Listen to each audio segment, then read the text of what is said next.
Antes da gente entrar no assunto de trabalhar com estrelas do time do Flamengo, que a responsabilidade é grande e tudo mais, me vem uma visão assim, óbvio que cada esporte tem sua particularidade e aquilo é um filme também, mas tá muito a questão do Moneyball, né, da questão de análise de números, a questão de estatística. Eu falo muito, o Bernardinho falava sobre a parte de estatística do voleibol.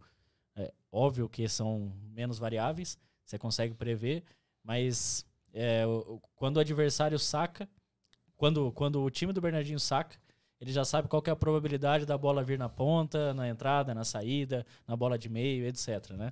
Isso é muito trabalho de bastidor, que é trabalho de, mesmo sendo do futebol, de você conseguir fazer a leitura de todos esses dados e chegar para o treinador e falar, olha, o time adversário faz isso e o nosso time faz isso. Então essas aqui são as características. Aí o treinador, óbvio, com a experiência que tem, faz essa análise e aplica. É bem assim mesmo que funciona? Isso. Basicamente é isso.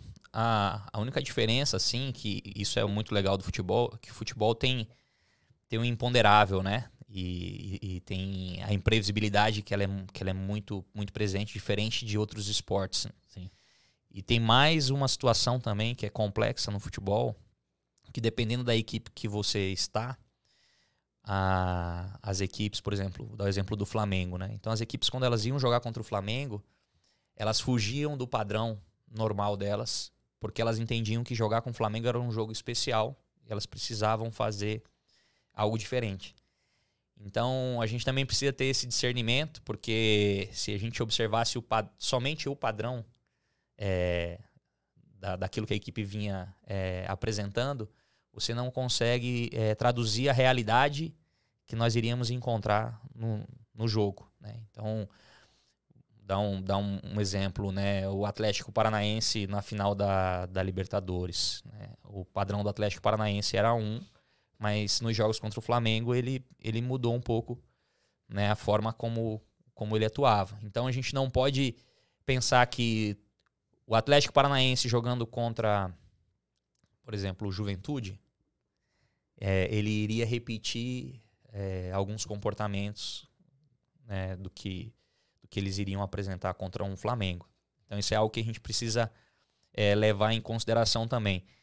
E outra situação que eu penso assim, que é muito importante na análise de desempenho é você contextualizar um pouco com a questão humana, né? Então, não somente entender as estatísticas, as probabilidades, mas entender um pouco do ser humano, né? O porquê que alguns comportamentos eles estão acontecendo, né? O momento que ele está vivendo, né? As características dele, ele como pessoa, porque às vezes ele pode não estar te entregando uma produtividade estatística, mas ele pode ter uma importância nas relações, nas interações com outros jogadores da equipe, que isso pode fortalecer muito um setor ou o time como um todo. Então, eu penso que com a análise de desempenho ele tem responsabilidade, ou auxiliar, de voltar os olhos para a questão técnica e tática, mas a gente tem que estar sempre pensando nas questões desportivas de maneira geral. Então, está atento com as questões mentais, está atento com a questão física, né? Eu penso que são os 4 pilares principais, né? A parte mental, física, técnica e tática. Por mais que a gente observe mais as questões técnicas e táticas, mas eu penso que não só o analista de desempenho, mas o fisiologista, o auxiliar técnico, o próprio treinador, ele está sempre com a mente, né, voltada para o todo, assim, e por isso que ele tem os especialistas para auxiliá-lo.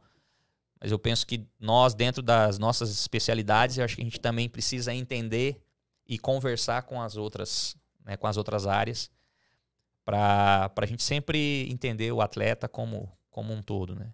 Então eu penso que, né, diferente do que os outros esportes, o futebol tem essas particularidades e que são pontos importantes de serem levados em consideração.